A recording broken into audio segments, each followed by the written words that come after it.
Hello दोस्तों, net ज्ञान bye रोशनी channel में आपका स्वागत है। आज हम net JRF Hindi previous year question paper solve करने वाले हैं, जिसमें 2022 में आया हुआ क्वेश्चन है प्रीवियस ईयर का, वो देखेंगे आज हम। चलिए क्वेश्चन स्टार्ट करते हैं। पहला क्वेश्चन आपके सामने ये रहा, देखिए। ठीक है,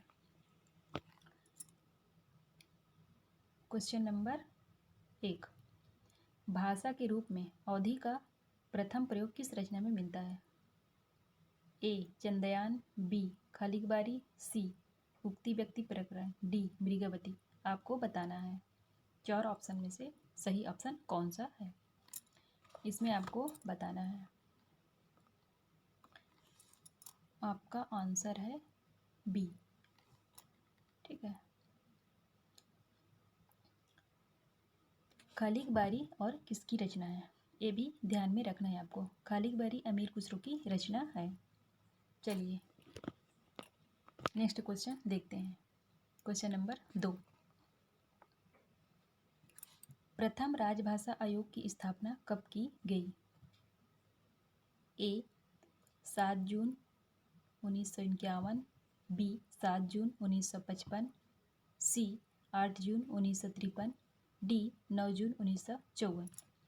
आपको बताना है कौन से सन में की गई है इसकी स्थापना। तो इसका आंसर है 7 जून 1955। इसकी आंसर है 7 जून 1955। ठीक है, चलिए अगला क्वेश्चन है क्वेश्चन नंबर 3। क्वेश्चन नंबर 3 है, बघेली बोली किस अपभ्रंश से विकसित हुई है? आपको बताना है ए मागधी, बी अर्धमागधी, सी ब्राचड़, डी सौर सेनी। ये क्वेश्चन डी सौर सेनी लिखाया है, वो सौर सेनी है, इसको सही कर लीजिएगा। तो इसका क्वेश्चन नंबर 3 का आंसर है आपका अर्धमागधी। क्वेश्चन नंबर बी सही है। ठीक है, चलिए क्वेश्चन नंबर 4, अयोध्या सिंह उपाध्याय हरिऔध द्वारा रचित ठेठ हिंदी का ठाठ किस विधा की रचना है? आपको बताना है ए कविता है, बी उपन्यास है, सी निबंध है, डी कहानी है।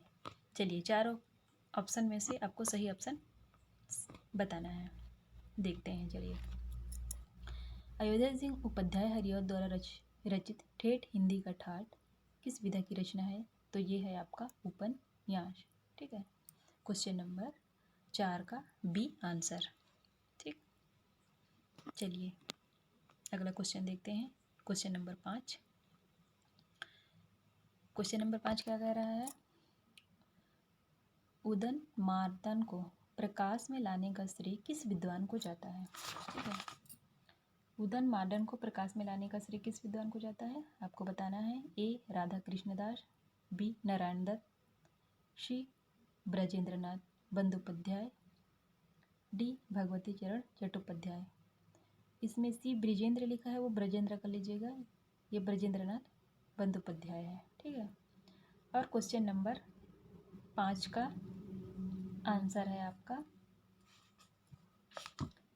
ब्रजेंद्रनाथ बंदोपाध्याय। इसका आंसर है क्वेश्चन नंबर 5 का सी। ठीक, इसमें कुछ और बता देती हूँ।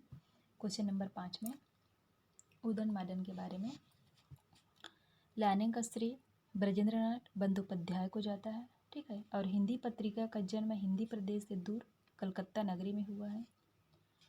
और ये हिंदी का पहला पत्र क्या है? हिंदी का पहला पत्र है आपका उदंत मार्तन। ठीक, और इसका प्रकाशन वर्ष 30 मई 1826 को हुआ। ठीक है, और इसके संपादक कौन है? इसके संपादक है जुगल किशोर। ठीक, चलिए क्वेश्चन नंबर 6। क्वेश्चन नंबर 6 देखते हैं। चलिए, झूठा सच में किस शहर का वर्णन नहीं है? आपको ये भी ध्यान रखना है, क्वेश्चन में ध्यान से पढ़ना है। इसमें वर्णन नहीं है या है, ये आपको ध्यान में रखना है, ठीक है। अच्छे से पढ़ना, उसके बाद आंसर देना है। चलिए, क्वेश्चन क्या कह रहा है? किस शहर का वर्णन नहीं है? ए जालंधर, बी कानपुर, सी लखनऊ, डी नैनीताल।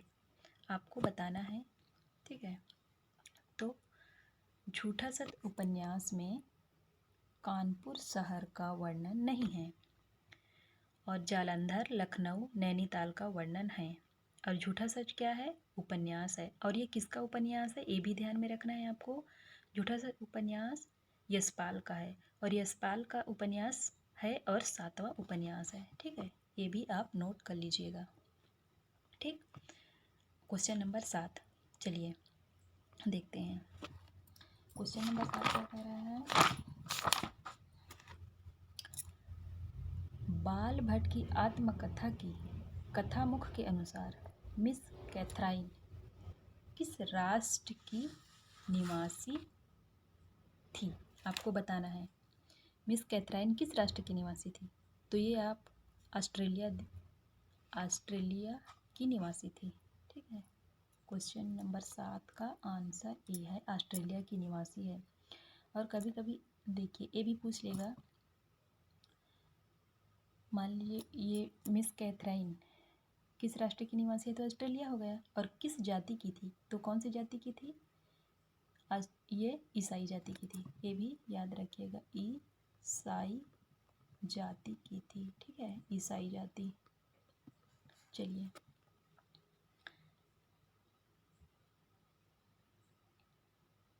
ईसाई जाति की थी। चलिए नेक्स्ट क्वेश्चन देखते हैं। Question number 8। क्वेश्चन नंबर 8 क्या कह रहा है? चंद्रदेव से मेरी बातें कहानी सर्वप्रथम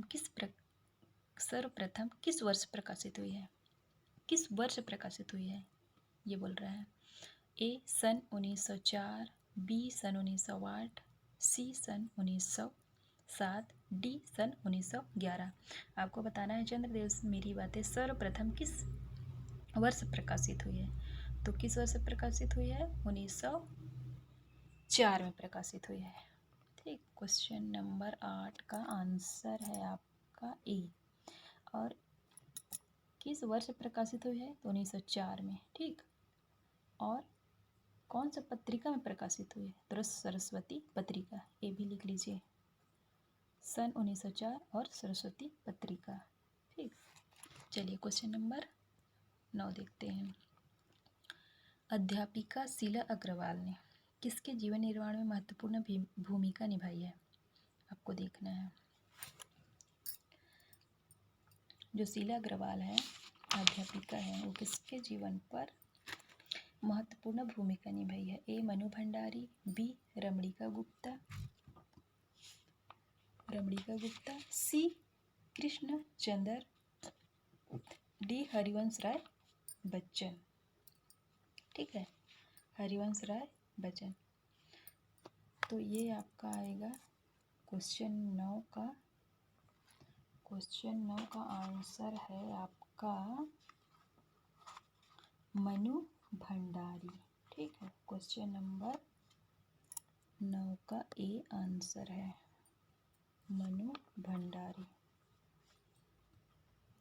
मनु भंडारी के बारे में और जान लीजिए।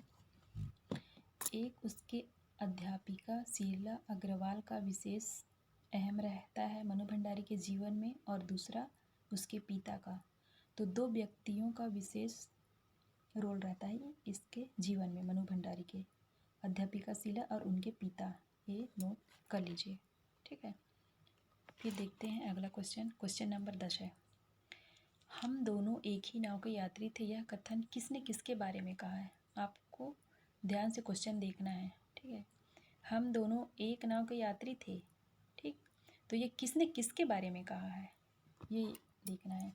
तो ये कहा है शिवरानी देवी ने प्रेमचंद्र के बारे में, सी, ठीक।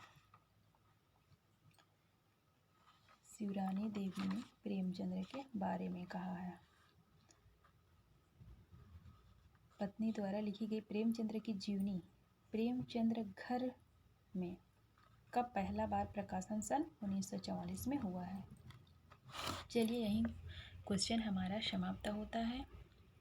इस तरह की वीडियो देखने के लिए हमारे चैनल को लाइक, सब्सक्राइब, शेयर ज़रूर कीजिए ताकि हम वीडियो डालते रहें। धन्यवाद।